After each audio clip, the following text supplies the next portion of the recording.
Ladies and gentlemen, are you ready? Lembar soal tes keterampilan menyimak cerita pendek. Contoh pengerjaan soal.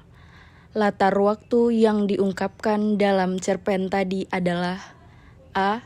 Pagi hari, B. Siang hari, C. Sore hari, D. Senja hari. Simaklah dengan baik pembacaan cerpen pertama untuk pengerjaan soal nomor 1 sampai 10. Ingat, langsung menjawab pertanyaan-pertanyaan sambil menyimak pembacaan cerpen.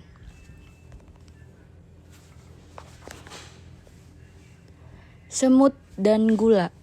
Seorang laki-laki tersenyum miring saat melihat satu ekor semut sedang berjalan-jalan di dapurnya. Laki-laki itu menuangkan gula ke semut tadi, sementara sang semut yang ukurannya mungil itu langsung terlonjak kaget saat di depan langkahnya turun ratusan ribu butir gula. Semut itu mencoba menggerakkan tangannya, lalu menjilat gula tersebut. Manis, girangnya. Karena jumlah gula tersebut sangat banyak, ia pun segera memberitahu semut-semut yang lain agar mereka mau membantu memindahkan segunung gula tersebut ke markas mereka.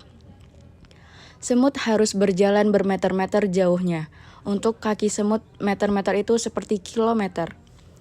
Teman-teman, aku menemukan segunung gula. Ayo bantu aku bawa gula itu ke markas, teriaknya kepada sesama anggota semut yang lain. Para kelompok semut langsung mengikuti semut yang menemukan gula tadi. Ada sekitar 2.300 semut yang ikut berpartisipasi. Dengan kerjasama tim ini, pasti aktivitas membawa gula-gula tadi ke markas membutuhkan waktu yang sebentar. Mana gulanya? Tanya satu di antara semut dalam gerombolan tadi. Semut yang menemukan gula mencari ke sekitar. Tadi gulanya ada di sini, kenapa tiba-tiba hilang? Semut itu mencarinya ke segala sisi. Tiap sudut bahkan ke celah-celah sempit. Namun tidak bisa ia temukan. Singkat cerita, karena sudah membohongi 2.300 semut, semut yang tadi menemukan gula dihukum mati. Dari kejauhan, seorang laki-laki tersenyum miring membayangkan apa yang akan terjadi pada semut tadi saat gula yang ia taruh ternyata menghilang. Saat semut tadi pergi, dengan sangat sengaja laki-laki itu membersihkan gula lalu membuangnya ke dalam seduhan kopinya sekarang. Sambil menyeduh kopi, pria itu tak menyadari sudah menjadi seorang pembunuh. Terima kasih manusia. 4, 3, 2, are you ready?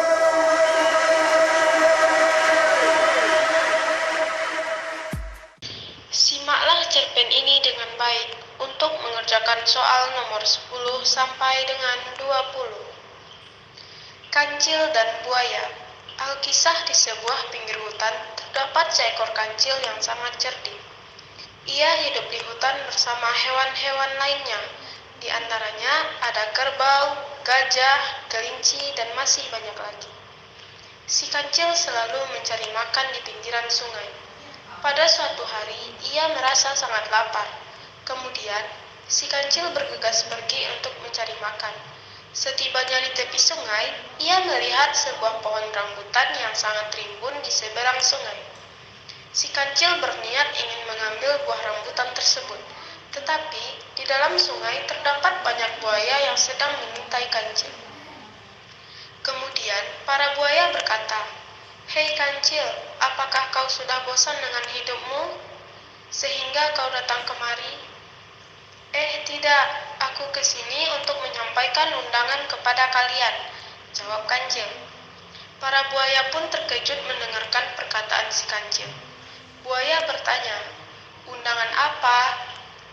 Lalu kancil menjawab pertanyaan para buaya dengan santai. "Minggu depan Raja Sulaiman akan merayakan sebuah pesta, dan kalian semua diundang dalam acara tersebut." "Pesta?" timpal para buaya dengan mulut menganga. "Iya, pesta. Di sana terdapat banyak makanan. Ada daging rusa, daging kerbau, dan daging gajah pun juga ada." "Ah, pasti kau berbohong," Kali ini kau tidak bisa menipu kami lagi. Buaya menyahut dengan sedikit marah. Tidak, kali ini aku serius, jawab Kancil, untuk meyakinkan para buaya. Apa kau yakin? Tanya para buaya dengan perasaan khawatir akan ditipu Kancil. Iya, yakin, jawab Kancil. Baiklah, kali ini aku percaya kepadamu, ujar para buaya. Nah, sekarang kalian berbarislah dengan rapi. Aku akan menghitung berapa jumlah semua buaya yang ada di dalam sungai ini. Kemudian, para buaya berbaris dengan rapi, berharap mereka semua akan mendapatkan makanan yang sama rata. Kancil pun mulai menghitung satu persatu buaya yang ada dalam sungai tersebut. Setelah sampai di punggung buaya terakhir, Kancil langsung melompat ke tepian sungai. Setelah itu, ada seekor tupai yang berkata, "Pesta itu sudah dirayakan minggu lalu, bukan minggu depan." Hahaha. Mendengar perkataan tupai, mereka pun merasa tertipu dan sangat marah. Melihat para buaya yang tengah marah, si Kancil malah cengengesan dan menjulurkan lidahnya ke depan. Kemudian, Kancil bergegas pergi dari tepian sungai dan menuju pohon rambutan yang berbuah lebat itu. Akhirnya, Kancil dapat makan buah rambutan yang dia inginkan. 4, 3, 2, are you ready?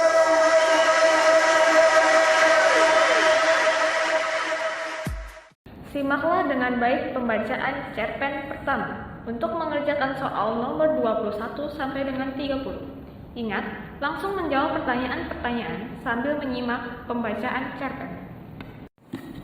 Hutan merah. Matahari bersinar terik di Lampung. Sinarnya terhalang rimbunnya pepohonan, sehingga hanya menyisakan berkas tipis. Burung-burung berkicau seolah sedang menyanyikan lagu untuk alam. Bunyi riak jernih sungai beradu dengan batu kali berpadu dengan sahutan dari berbagai penghuni hutan yang lainnya. Ya, inilah tempat tinggal Bora, si anak gajah Lampung yang sekarang tengah asik bermain bersama teman-temannya di sebuah sungai. Ketika Bora menyemprotkan air ke arah Dodo, anak gajah lainnya dengan belalainya, ia pun memekik nyari, sampai akhirnya kegembiraan mereka terpecah oleh bunyi bising dari sebelah utara hutan. Bunyi bising itu bercampur dengan deru sesuatu yang sama sekali tidak Bora kenal. "Hei, lihat itu!" Semua serentak menghentikan kegiatan mereka dan menengok ke arah langit yang ditunjuk Dodo. Asap hitam tebal yang membumbung tinggi dari sana. Asap itu semakin tebal dan terus menebar.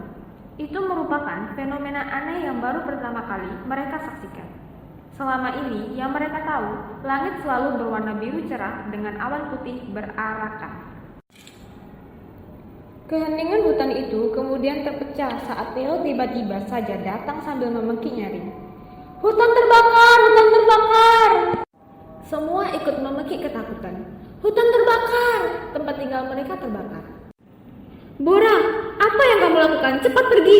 Pipin berteriak sambil menarik belalai Bora dengan belalainya.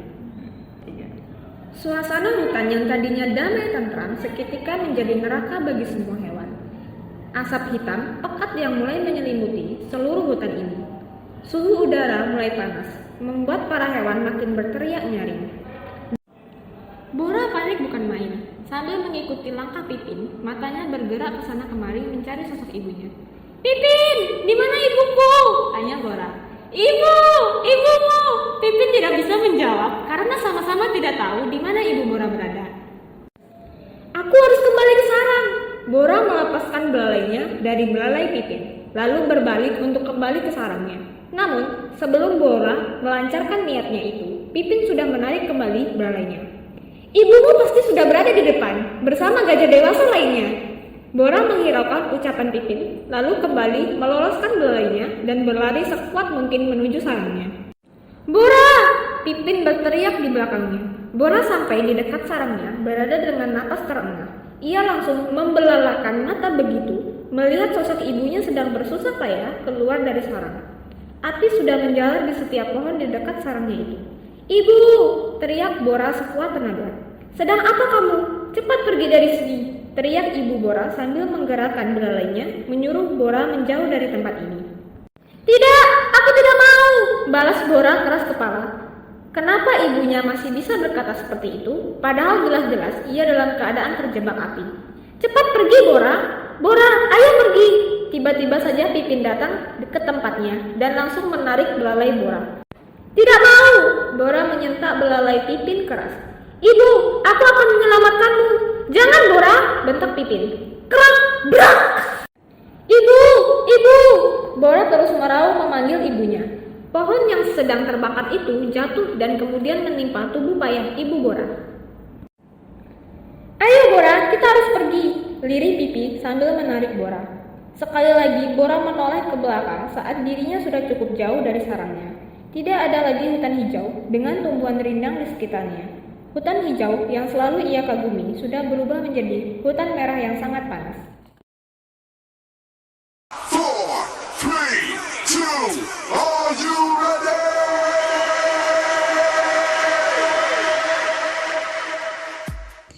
Simaklah dengan baik pembacaan cerpen pertama untuk pengerjaan soal nomor 30 sampai dengan 40. Ingat, langsung menjawab pertanyaan-pertanyaan sambil menyimak pembacaan cerpen. Persahabatan sejati. Saat ini aku berada di kelas 3 SMP.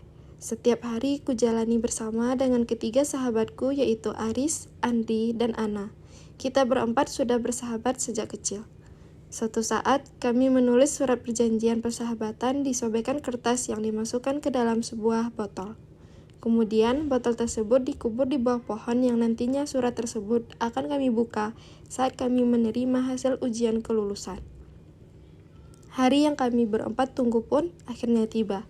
Kami pun menerima hasil ujian dan hasilnya kita berempat lulus semua. Kami serentak langsung pergi berlari ke bawah pohon yang pernah kami datangi dan menggali tepat di mana pohon yang botol kami dahulu kubur. Kemudian, kami berempat membuka botol tersebut dan membaca tulisan yang dulu pernah kami tulis. Kertas tersebut bertuliskan, kami berjanji akan selalu bersama untuk selamanya. Keesokan hari, Aris berencana untuk merayakan kelulusan kami berempat. Malamnya kami berempat pergi bersama ke suatu tempat dan disitulah saat-saat yang tidak bisa aku lupakan. Karena Aris berencana untuk menyatakan perasaannya kepadaku. Akhirnya aku dan Aris berpacaran. Begitu juga dengan Andri. Dia pun berpacaran dengan Ana. Malam itu sungguh malam yang istimewa untuk kami berempat. Kami pun bergegas untuk pulang. Ketika perjalanan pulang, entah mengapa perasaanku tidak enak. Perasaanku gak enak banget ya, ucapku dengan penuh cemas. Udah Landi, santai aja, kita gak bakal kenapa-kenapa kok, jawab Andri dengan santai. Tidak lama setelah itu, hal yang aku khawatirkan pun terjadi. Aris, awas, di depan ada jurang, teriak Nindi. Bruk, mobil yang kami kendarai pun masuk ke dalam jurang. Aku tak kuasa menahan air mata yang terus mengalir sampai aku tidak sadarkan diri. Perlahan, aku buka mataku sedikit demi sedikit, dan aku melihat ibu berada di sampingku. Nindi, kamu sudah sadar, nak? Tanya ibuku. Ibu, aku di mana? Di mana Anna, Andri, dan Aris? Tanyaku. Kamu di rumah sakit, nak. Kamu yang sabar ya. Andri dan Aris tidak tertolong di lokasi kecelakaan, jawab ibu sambil menitikkan air mata. Aku terdiam mendengar ucapan ibu dan air mataku menetes. Tangisku tiada henti mendengar pernyataan ibu. Aris, mengapa kamu tinggalkan aku? Padahal aku sayang banget sama kamu. Aku cinta kamu. Tapi, kenapa kamu ninggalin aku begitu cepat? Semua pergi ninggalin aku. Batinku berkata. Lantas 2 hari berlalu dan aku berkunjung ke makam mereka. Aku berharap kami bisa menghabiskan waktu bersama sampai tua. Tetapi sekarang semua itu hanya angan-angan. Aku berjanji akan selalu mengenang kalian. Terima kasih ya, thank you, I love you, no smoking.